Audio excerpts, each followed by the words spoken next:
When you first look at a company's quarterly report, the headlines can be, well, pretty scary.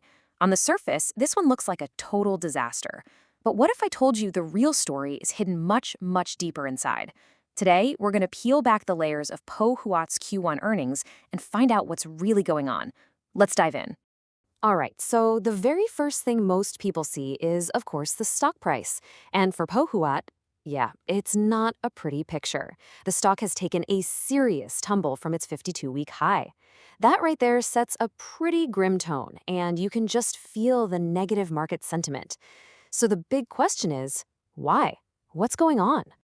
And here it is. This is the headline that seems to confirm everyone's worst fears. A net loss of 6.4 million ringgit for the quarter. Now, get this. Just 1 year ago, they posted a profit of over 9 million. That kind of massive reversal is exactly the kind of thing that makes investors hit the panic button. This is the core problem we're here to understand. So what on earth is behind this huge swing from profit to loss? Let's start peeling back the first layer of this onion, and that's always the company's sales. Did people just suddenly stop buying their furniture? Well, the answer to that is a big, resounding yes. Revenue didn't just drop, it absolutely cratered. We're talking a 34% fall year over year. That's a nosedive from over 136 million down to just under 90 million. For any business, a sales drop that big is a massive, flashing red flag. Okay, but this is where it gets really interesting, because the pain wasn't spread around evenly. If you look at their operations in Vietnam, sales saw a dip of about 17%. Manageable, right? But then look at Malaysia, a staggering 44% collapse in revenue. This tells us something important. The problem isn't everywhere. It's concentrated. And thankfully, management tells us why, straight up. Their biggest market, the US, is simply ordering less furniture right now. But it's a double whammy because on top of that, a weaker US dollar means every single sale they do manage to make is worth less when they bring that money back home to ringgit. It's a classic headwind that's pretty much out of their control. Okay, so we've established there's a serious revenue problem. But that's only part one of the story. See, a brutal sales drop like this creates what we call a profit squeeze. It's not just about selling less stuff. It's about what that does to your entire financial setup. And this slide just perfectly illustrates that squeeze. A year ago, a really healthy 9.5 million ringgit profit. Today, a 6.4 million ringgit loss. That is a nearly 16 million ringgit negative swing. But hold on a second, a 34% drop in revenue wiped out all of their profit and then some? Something else has to be going on here. And here it is, tucked away in the report, a detail that is so easy to miss. A massive 4.73 million ringgit loss that came purely from foreign exchange. Remember that weaker US dollar we talked about? This is the cash hit. They didn't just earn fewer dollars. The dollars they did earn were worth less. In fact, this one single item accounts for over 70% of their entire net loss for the quarter. Okay, let's just hit pause for a second and take stock. We've got collapsing sales, especially in their main hub. We've got a shocking swing from a big profit to a big loss. And we have this nasty currency problem hitting them hard.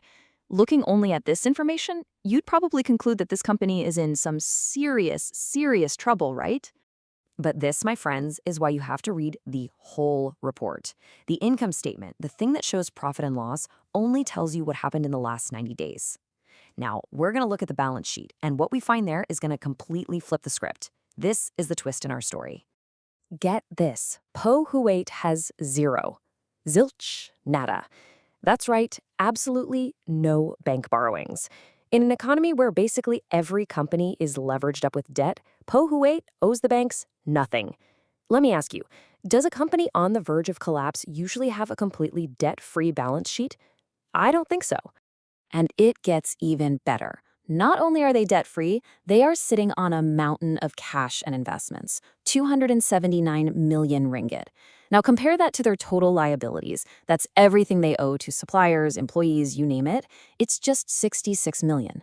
They have more than 4 times the cash on hand needed to pay off every single bill they have.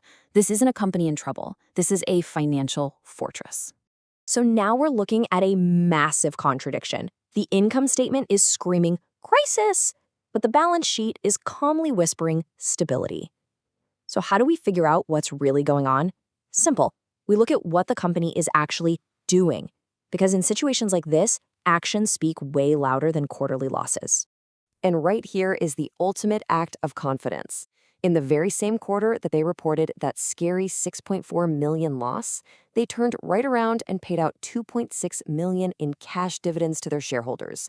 You just don't do that if you're worried about keeping the lights on. This is the move of a management team that sees the current downturn as a temporary storm, not a sinking ship. So, this incredible financial strength is the real key to understanding their whole strategy. It buys them something that is priceless in a tough market. It buys them time, and it buys them flexibility. Let's see exactly how they're planning to use it. And here's the game plan, right from the horse's mouth. They're being pragmatic and staying nimble. They can afford to slow down production, manage their inventory levels, and basically just ride out this weak demand precisely because they don't have bankers breathing down their necks for loan payments. That fortress balance sheet we saw, it gives them the power to make smart, long-term decisions, not panicked short-term ones. So what's the final verdict here? After digging way beyond that scary headline loss, the picture is so much more interesting. Is Huat a struggling manufacturer that's been hit hard by a tough market? Yes, of course. But is it also a cash-rich, debt-free fortress that's so confident in its future that it's paying dividends while it waits for the storm to pass? All the evidence points to yes. It's just a perfect reminder that the real story is almost never in the headlines. It's beyond the bottom line.